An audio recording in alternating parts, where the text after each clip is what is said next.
கிச்சனில் என்ன செய்ய போகிறோம்னு பார்த்தீங்கன்னா, முட்டை கிரேவி செய்ய போகிறோம். முட்டையை நம்ம 2 விதமாக இன்றைக்கி கிரேவி செஞ்சு காட்ட போகிறேன். ஒன்று, முட்டையை அவிச்சு வேக வச்சு அதை தனியாக கீறி விட்டு குழம்புல போட்டு ஒரு விதமாக முட்டை குழம்பு. இன்னொன்று முட்டையை நல்லெண்ணெய் ஊற்றி நல்லா அடித்து அதை கடைசியாக முட்டையை குழம்புல ஊற்றி அதை முட்டை திரட்டல் மாதிரி செஞ்சு சாப்பிட போகிறோம். வாங்க இன்றைக்கி அந்த 2 நிமிஷத்தில் எப்படி முட்டை கிரேவி செய்யலாம்ன்றத பார்ப்போம். முட்டை கிரேவி செய்ய தேவையான பொருட்கள்: முட்டை, அரைத்த தேங்காய், சின்ன வெங்காயம், மல்லிப்பொடி, மிளகாய் பொடி, மஞ்சள் பொடி, குழம்பு மசாலா, சீரகப்பொடி, சிறிதளவு வெந்தயப்பொடி, கறி மசால் பவுடர், உப்பு, தக்காளி, வெங்காயம், வெள்ளைப்பூண்டு, தேவையான அளவு புளிக்கரைசல், தேவையான அளவு எண்ணெய். முட்டை கிரேவி செய்கிறதுக்கு முதல்ல புளியை நல்லா கெட்டியாக கரைச்சி எடுத்துக்குவோம். அதுக்கப்புறம் அதில் அரைச்சி வச்ச பெரிய வெங்காயத்தை சேர்த்துக்கலாம்.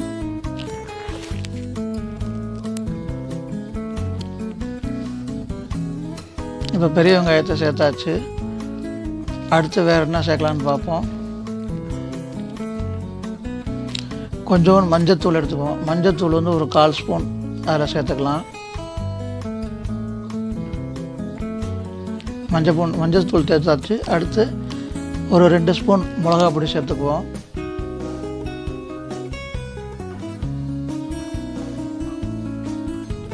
அதுக்கப்புறமா ஒரு 2 ஸ்பூன் மல்லிப்பொடி சேர்த்துக்கலாம்.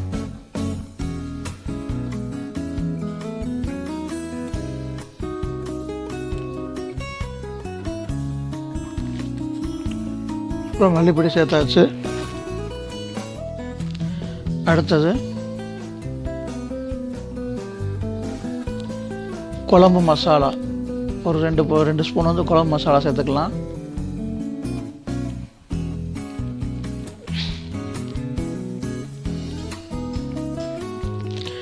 இப்போ ஒரு ஸ்பூன் எடுத்து நல்லா எல்லாத்தையும் கலந்து விட்டுக்குவோம். உள்ளே கெட்டியாகாத அளவுக்கு நல்லா கலந்துக்குவோம். கெட்டியாக இருந்துச்சுன்னா நல்லா இருக்காது. நான் வீடியோவுக்காக ஒரு கரண்டியில் வச்சு கிளறியிருக்கேன். நீங்கள் நல்லா கையை விட்டு நல்லா கிளறி கெட்டி விடாத அளவுக்கு நல்லா கிளறிக்கோங்க. இப்போ நம்ம நல்லா கிளறியாச்சு.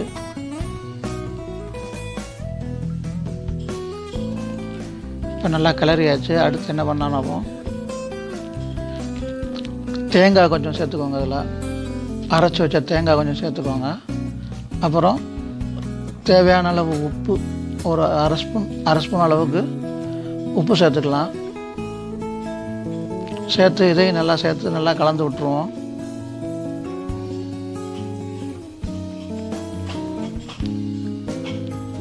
இப்போ மசாலா நல்லா கலந்தாச்சு. இதை தூக்கி ஒரு ஓரமாக எடுத்து வச்சுட்டு அடுத்து என்ன சமைக்கிறதுன்னு பார்ப்போம். இன்றைக்கி நம்ம இண்டக்ஷன் ஸ்டவ்வில் தான் கிரேவி வைக்க போகிறோம். முதல்ல இண்டக்ஷன் ஸ்டவ் ஆன் பண்ணிக்குவோம். அதில் ஒரு சட்டியில் ஏற்றிட்டு அதில் தேவையான அளவு எண்ணெயை ஊற்றிக்குவோம். எண்ணெய் முதல்ல நல்லா காயட்டும்.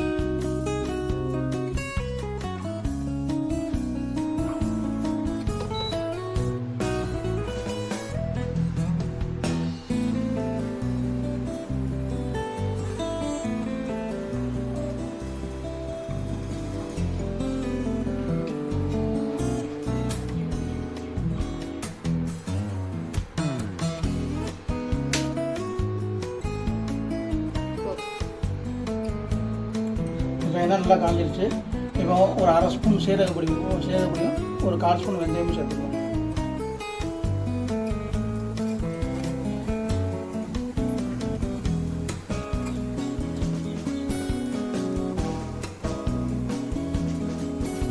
எண்ணெய் நல்லா கொதிக்க விட்டுறக்கூடாது.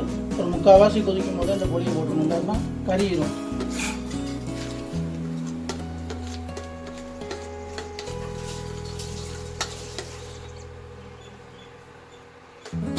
இப்போ அடுத்து சின்ன வெங்காயத்தை போட்டு வதக்கிடுவோம்.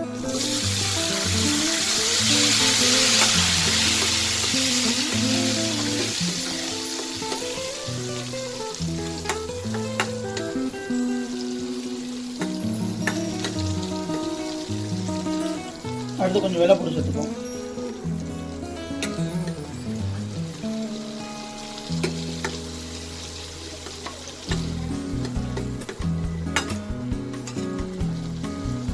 அடுத்து 1 ஸ்பூன் மிளகாய் பொடி சேர்த்துப்போம்.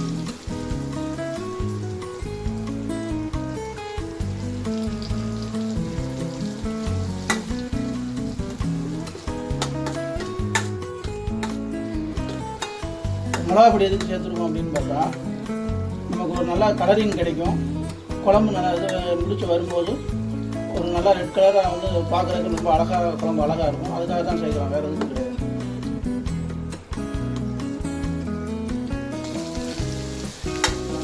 இப்போ வெங்காயம் நல்லா வதங்கிடுச்சு. இப்போ தக்காளி சேர்த்துக்குவோம்.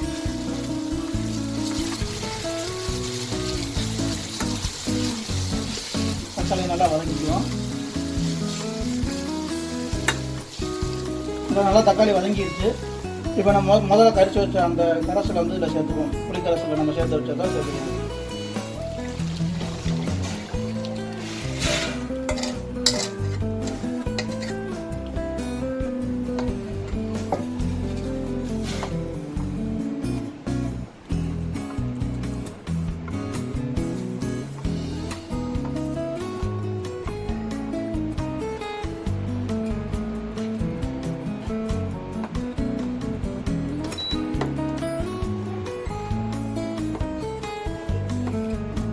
இப்போ இந்த ஸ்டேஜில் வந்து உப்பு, புளி, உரப்பு இதெல்லாம் எப்படி இருக்குன்னு செக் பண்ணி பார்த்துக்குவோம்.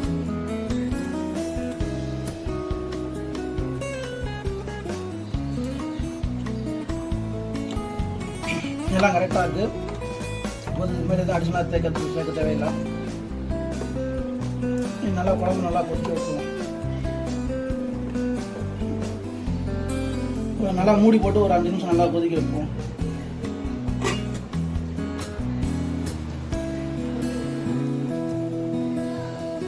நம்ம வச்சு 10 நிமிஷம் ஆயிடுச்சு. குழம்பு கொதிச்சிச்சான்னு பார்த்துருவோம். குழம்பு நல்லா கொதிச்சிருச்சு. இப்போ நல்லா குழம்பு நல்லா கொதிச்சு வந்துருச்சு. இப்போ நான் உங்கள்கிட்ட ஆரம்பத்திலே சொன்ன மாதிரி முட்டையை வந்து 2 விதமாக குழம்பு வைக்க போகிறோம். முதல்ல முட்டையை நல்லா 2 முட்டையை நல்லா உடச்சி ஊற்றி நல்லெண்ணெயை ஊற்றி நல்லா கிளறி விட்டு நல்லா அடித்து கொஞ்சம் கொஞ்சமாக அந்த கிரேவியில் சேர்த்து செய்ய போகிறோம். அதுக்கு இப்போ இருக்க கிரேவி வந்து 2 இதாக பிரிச்சுக்குவோம்.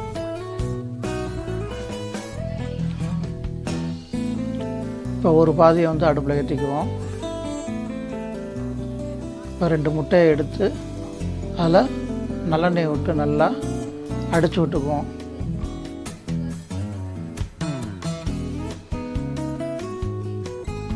நல்லெண்ணெய் நல்லா கலந்து நல்லா அடித்து விட்டுக்கோங்க.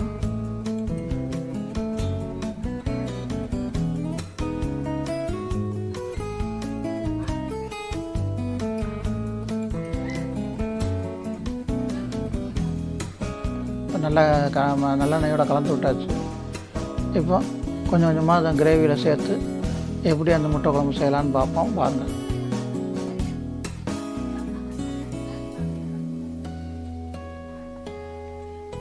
குழம்பு நல்லா இப்போ கொதிச்சுக்கிட்டு இருக்கு. இதில் கொஞ்சம் கொஞ்சமாக அந்த முட்டை கரைசலை ஊற்றி கிளறி விட்டுக்கிட்டே இருப்போம். நல்லா விடாமல் கிண்டி விடுங்க. கொஞ்சம் கொஞ்சமாக சேருங்க, மொத்தமாக சேர்த்துட வேண்டாம். பாருங்கள், நம்ம கிளற அது அப்படியே நல்லா திரண்டு வருது. குழம்பு நல்லா திரண்டு வருது.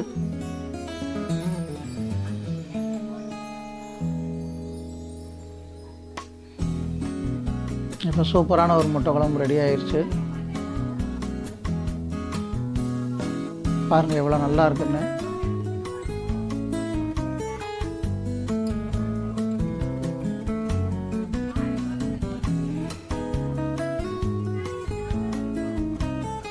இப்போ கொஞ்சம் வந்து கறி மசாலா பவுடர் மட்டும் இதில் சேர்த்து லேசாக கிண்டி விட்டு இறக்கிடலாம். அவ்வளோதான்.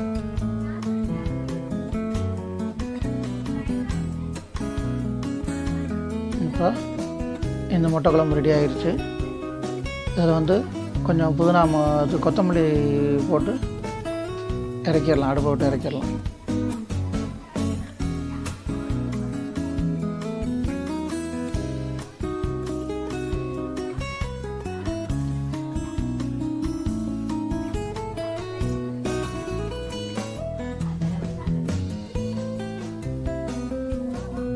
இப்போது ரெண்டாவது மெத்தட் செய்ய அடுப்பில் திரும்ப வந்து சட்டி வச்சுக்குவோம். இப்போ குழம்பு நல்லா கொதித்து வரட்டும். பாருங்கள், கொதிக்க ஆரம்பிச்சிச்சு குழம்பு. இந்த ஸ்டேஜில் கீரி வச்சுருக்க முட்டை 3 முட்டை கீரி வச்சுருக்கேன். இந்த முட்டையை ஒன்று ஒன்றா அதில் சேர்த்துக்குவோம்.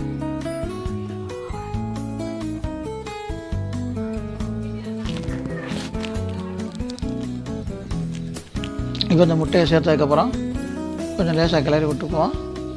எதுக்காக அந்த முட்டையை கீறி விட்டுருக்கோம்னா அப்போ தான் மசாலா உள்ளே அந்த குழம்புன்ற அந்த டேஸ்ட் உள்ள நல்லா இறங்கும், சாப்பிடும்போது நல்லாயிருக்கும். இப்போ இந்த முட்டையை போட்டாச்சு. கொஞ்சம் நேரத்துக்கு வந்து நல்லா கொதிக்க விடுவோம். கொதிக்க விட்டதுக்கப்புறம் அடுப்பில் வந்து இறக்கிடலாம்.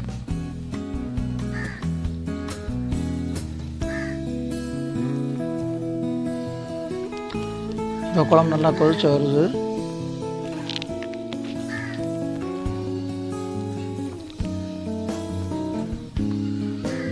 நல்லா கொதிக்குது குழம்பு.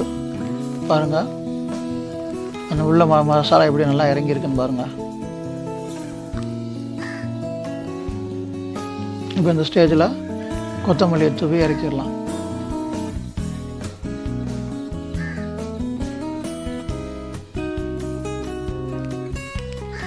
ஸோ இந்த 2 விதமான முட்டை மசாலா குழம்பும் இப்போ ரெடி ஆயிடுச்சு.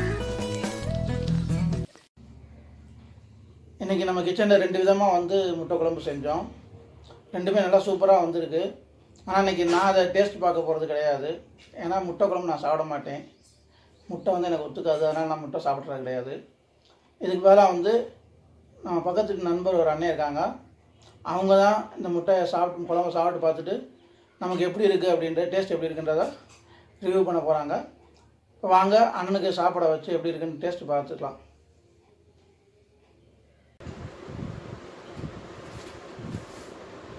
இது வந்து அவுச்ச முட்டை புளி குழம்பு. இப்போ நம்ம அண்ணன் சாப்பிட்டு பார்த்துட்டு எப்படி இருக்குன்னு டேஸ்ட் சொல்ல போகிறாங்க.